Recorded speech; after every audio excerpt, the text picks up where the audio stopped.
Hello everyone, good evening. Finally நான் வந்து one ஆர்கேக்கு வந்து மூவ் பண்ணிவிட்டு பிஜியில் இருந்தேன். இது என்னோடய லைஃபோட ஒரு பிக்கஸ்ட் டெசிஷன். பிஜியில் இருக்கும்போது வந்து பார்த்திங்கன்னா 3 டைம்ஸ் ஃபுட்டு வந்து பிஜிலே ப்ரொவைட் பண்ணிடுவாங்க. நம்ம குக் பண்ணுறது எதுவும் தேவையில்லை. நமக்கு ஏதாவது வேணும்னா மட்டும் நம்ம போய் குக் பண்ணி எடுத்துக்கலாம். ஆனால் மோஸ்ட்லி 3 டைம்ஸும் நமக்கு ஃபுட்டு இருக்கும். ஆஃபீஸ்க்கு எடுத்துகிட்டு போகிறதுக்கும் அவங்க ஃபுட்டு கொடுத்துருவாங்க.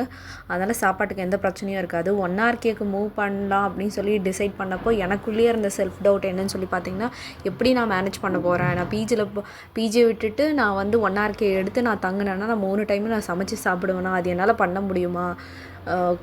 பாத்திரம் கழுவணும், துணி துவைக்கணும், வீட்டை க்ளீன் பண்ணணும், என்ன சமைக்கணும்னு டிசைட் பண்ணி சமைக்கணும். இதே ஒரு பெரிய வேலையாக இருக்குமே, இது என்னால் பண்ண முடியுமா? எப்படி நான் பண்ண போகிறேன்? அப்படின்லாம் ரொம்ப செல்ஃப் டவுட்டில் தான் இருந்தேன். அதுக்கப்புறம் ஃபைனலாக டிசைட் பண்ணேன், ஓகே என்ன நடந்தாலும் ஓகே, ஆனால் நம்ம பிஜியில் மட்டும் ஸ்டே பண்ணக்கூடாது அப்படின்னு சொல்லிட்டு ரொம்ப நிறைய ப்ராப்ளம் வந்து ஃபேஸ் பண்ணியிருக்கேன் பிஜியில் இருந்து பிஜி மேட்ஸ் கூட. நம்ம வந்து நம்மளோட ஸ்லீப் டைமிங்கும் அவங்களோட ஸ்லீப் டைமிங்கும் நமக்கு மேட்ச் ஆகலைனாவே நமக்கு நிறைய ப்ராப்ளம் வரும். அதுக்கான அவங்களோட வைபும் நம்மளோட வைபும் மேட்ச் ஆகலைனாலும் நமக்கு ப்ராப்ளம் வரும். அந்த மாதிரி நிறைய ப்ராப்ளம்லாம் ஃபேஸ் பண்ணி அதுக்கப்புறம் ஃபைனலாக நான் டிசைட் பண்ணது என்னன்னு சொல்லி பார்த்திங்கன்னா, ஓகே என்ன ஆனாலும் சரி நம்ம ஒன் ஆர்கே எடுத்து ஸ்டே பண்ணிடலாம் அப்படின்னு சொல்லிட்டு ஒன் ஆர்கேக்கும் மூவ் பண்ணியாச்சு.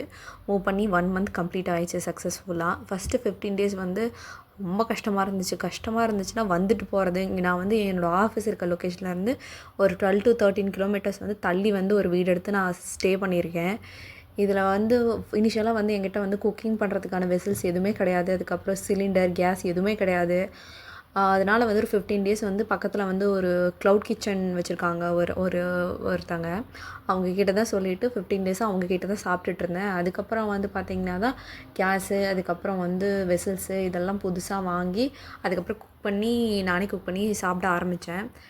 உண்மையிலே நம்ம அம்மாங்கெல்லாம் வந்து எவ்வளோ கஷ்டப்படுறாங்கன்னு நம்ம தனியாக வீடு எடுத்து தங்கி நம்மளே சமைச்சு சாப்பிடும்போது தான் தெரியும். வீட்டில் இருக்கும்போது ஏதோ ஒன்று சமையல் அப்படி அம்மா வந்து கேட்பாங்க, என்ன சமைக்கிறேன், இன்றைக்கி என்ன சமைக்கலான்னு கேட்பாங்க. ஏதோ ஒன்று சமைங்க அப்படின்னு சொல்லிடுவோம்.